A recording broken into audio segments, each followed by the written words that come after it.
Hello YouTube, it's me, Chugabit, here in front of you. As you can tell by the fact that I'm addressing you, this is not an edited live stream, but rather an actual recorded video direct to YouTube. Call it Mogwai Light for now if you like. Because I'm attending Shine for the next few days, I'm instead of streaming these, because I'm at Shine while I'm streaming these, recording these when I get back and then putting them up to YouTube with a little bit of editing. So yeah, this will be the status quo for the next few days, and then it will be back to live streams for the last day or two of reveals. So what happened today? Well, we got Jax. Jax got revealed. I didn't actually get the chance to really look at Jax before. I've been doing my best to keep myself blind for this reveal. So here it is. This is my, 95% blind reaction to Jax. Let's just get into it. Want to line up for your beatdowns or go all at once? Okay. Pretty simple start here. Jax is a 2-mana 3/2 Origin Grandmaster at Arms, auto-equipped the Light of Icathia. Equipped allies have struck for 15 plus damage is his level up, and he's Runeterran. Worth noting. So obviously we need to see what Grandmaster at Arms is for an Origin. We need to see what the Light of Icathia is for a weapon. But just initially looking at this, I'm kind of surprised he's a 2-mana card. Definitely cheaper than what I kind of expected. I figured he was maybe going to be 4 or 5 mana. And then improvise. We already know what improvise does. Think you could fish up something to eat after this battle? Catch and release only. Oh, that's boring. You beat? I mean, fair. Most people shouldn't. Let me show you how we did it in Acacia. Okay, there's the shepherd. Jack said there'd be contenders out here. So they already are doing Fated again. They did it with Kaisa, now they're doing it with Jax too. And there we get to see the burst speed equipped there. Seems like there's another burst spell. I'm not going to pause and try and decipher all of these spells. I've decided I prefer that method more rather than doing everything else. Huh? No, Jax. I'm on your side. Don't worry. That's cute. Okay, give an ally challenger. Chef on the team now. What's for dinner? And a pot instead of the Light of Icathia. This is weirdly epic music. You got nothing I can't handle. Like, I get it, but still. 1,000 years Oh. of battle and I'm just warming up. Oh, that's a really good level up. Okay, his level 2 is attack. Give me +1/+1 for each equipped ally this round. Okay, so Jax is very simplistic. Doesn't really seem like he's actually got anything too saucy going on here. Kind of seems like he's just a very straightforward character. This is cool though. This does make him the primary equipment champion right now. Which, given the status of Kayn and Master Yi, both of them having equipment available to them, Kayn obviously auto-equips the Shadow Sights. That makes him a decent partner for Jax. He gives Jax that +1/+1 just for attacking with him. And Yi has Mistfall. Cards like Mistfall, units like Jun, the Prodigy, with the Lifesteal Barrier, which make him a pretty good combo for that. Being able to give Jun that Lifesteal Barrier, not a bad effect to have. And again, that also leads to giving him more +1/+1. It's a pretty simple design for Zach. No, Zach's not here. Not yet, at least. It's a pretty simple design for Jax, but I kind of like it, honestly.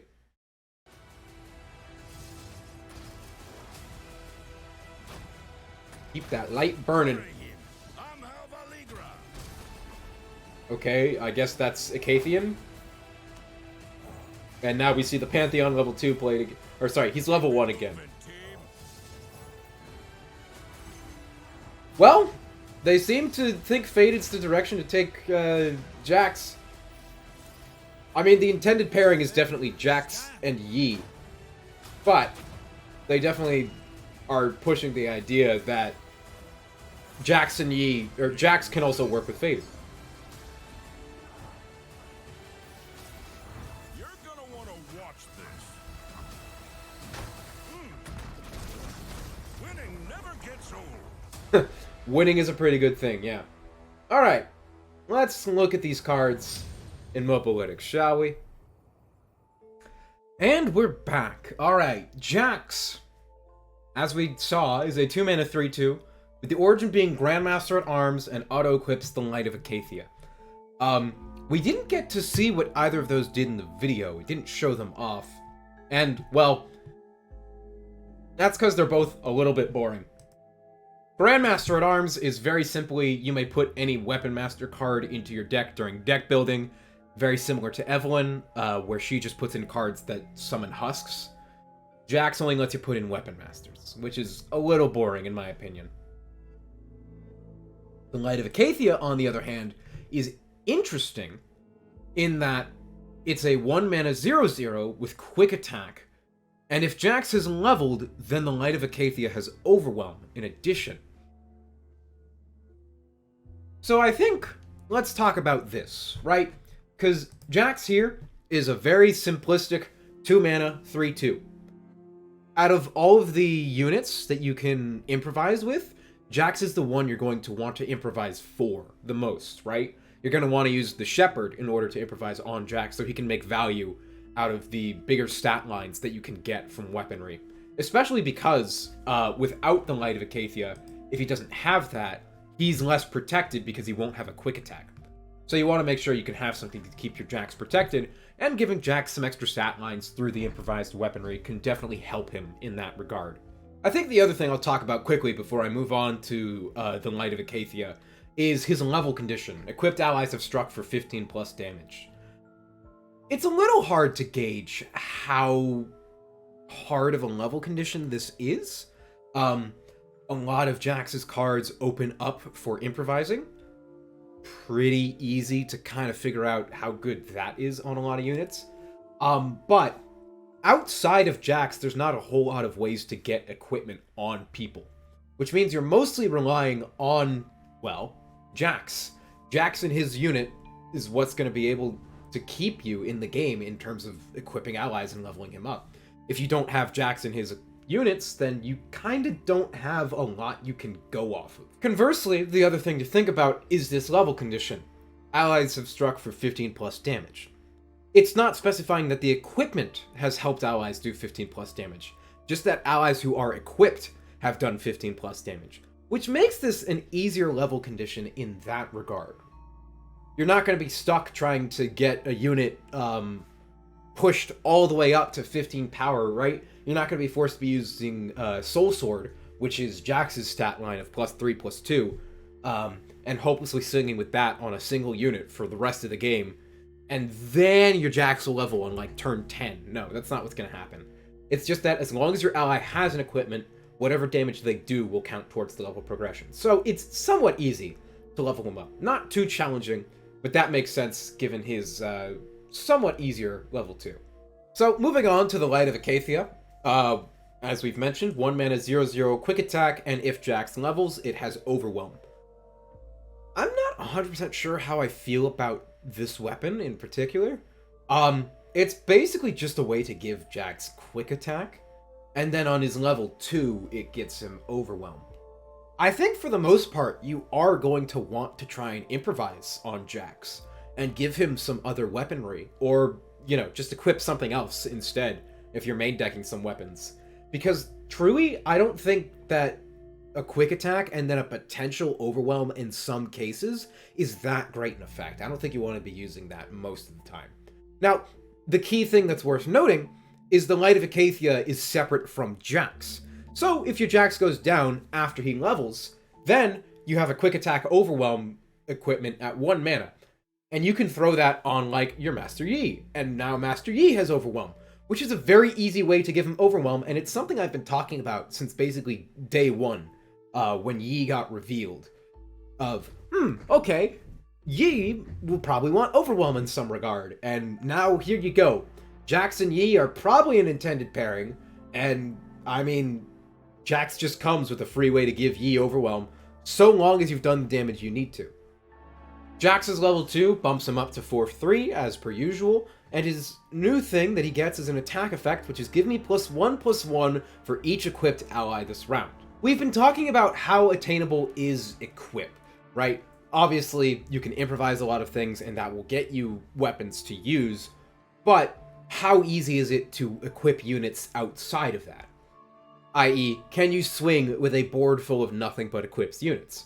If you can, giving Jax +6/+6 to make him a 10-9 attacking with, like, Light of Icathia, bringing him to a quick attack overwhelm unit?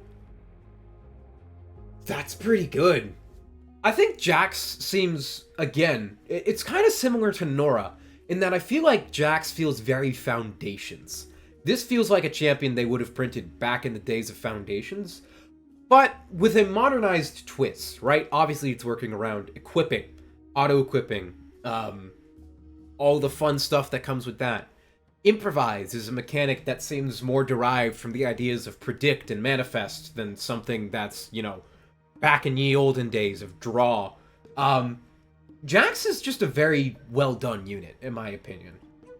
I like that they're trying to go back to these more simplistic designs, and not necessarily everything over the top. Something like Kaisa, where it's got keywords that you can steal and 3 tokens and whatnot. Like, no. Jax is Jax. Granted, he does also have 3 tokens because of his champion spell, Origin, and the Light of Icathia, but that's besides the point. Jax's Counter Strike is a 3-mana burst, keep in mind, since he's a Runeterran Champion. This is the only way you're ever going to play this spell is if you double draw Jax. So, Jax has entered a defensive stance. What defensive stance, you say? Give Jax Barrier this round and forge him.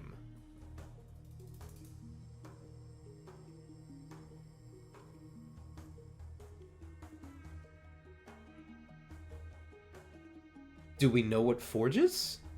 We do. Oh, interesting. New vocab, Forge. Grant an ally +1/+1. If the ally is equipped, grant it to their item instead.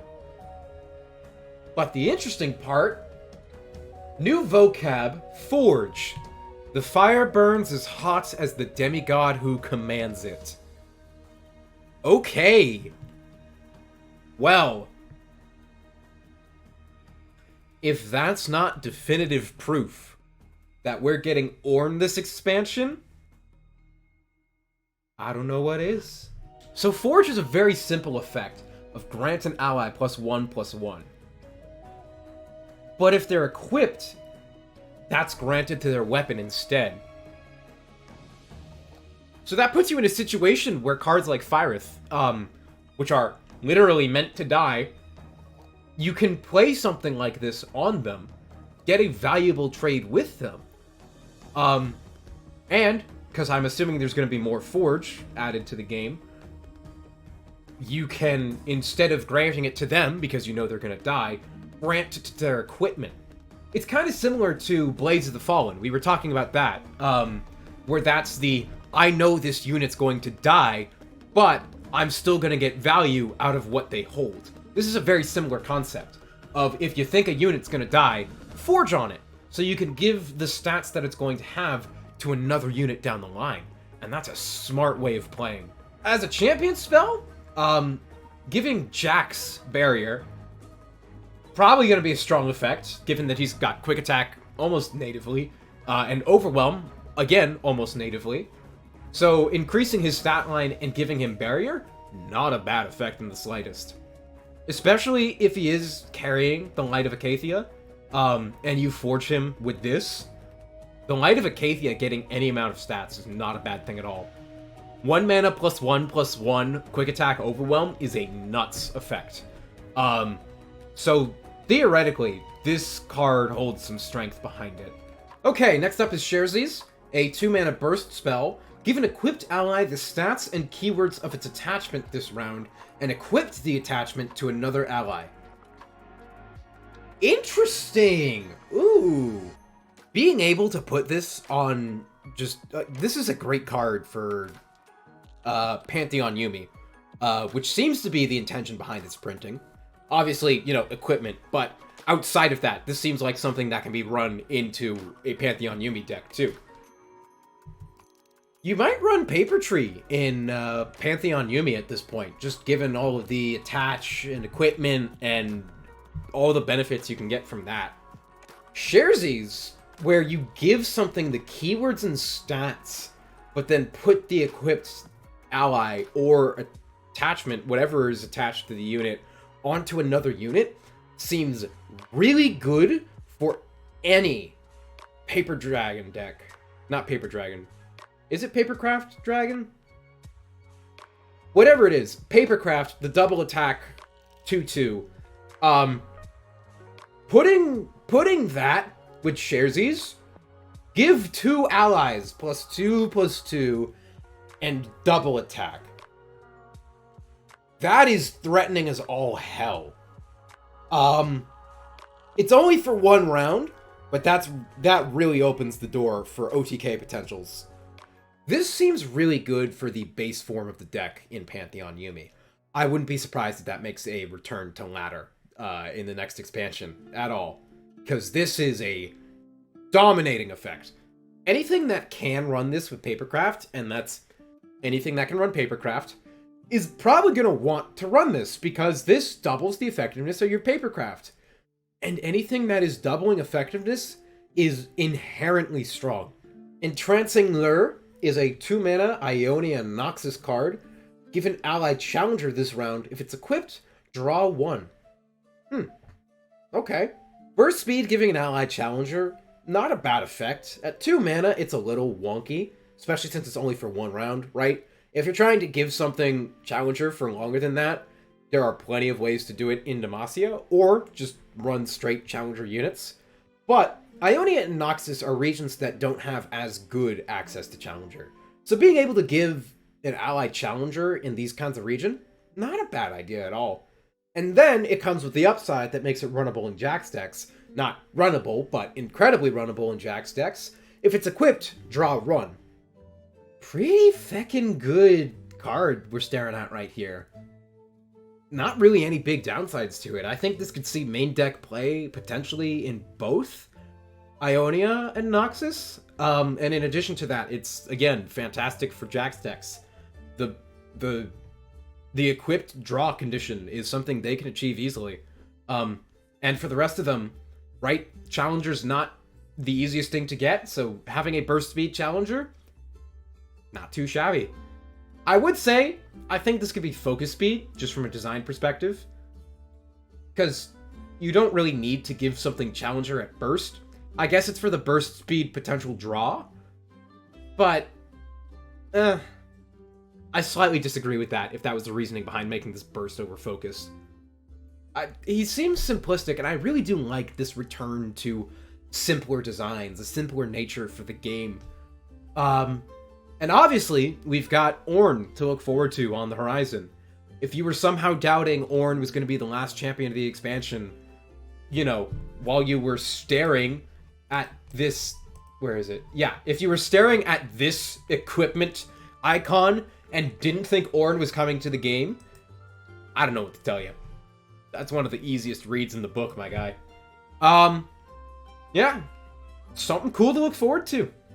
I'm excited to see it. But you, yes you, standing there, because I'm recording this, I can say this. Although I'm guessing you're probably sitting, though. If you're not sitting, I mean, I hope you're at a standing desk. I don't know why you'd be standing watching this. This isn't exactly standing up while watching content. Regardless, you should like, you should subscribe, you should comment, and let me know what you think of the new cards down below. I'd love to hear your thoughts. I read all the comments that come in, so please, tell me your thoughts, especially since I'm not talking to a Twitch chat. I gotta talk to somebody about these cards, you know? I will see you all tomorrow for whatever gets revealed next. Hopefully a little bit earlier than this. Ran into some difficulties. It might be later. We'll see. But I'll see you guys around. Thank you very much for coming and watching the video. Have a lovely day. Peace out.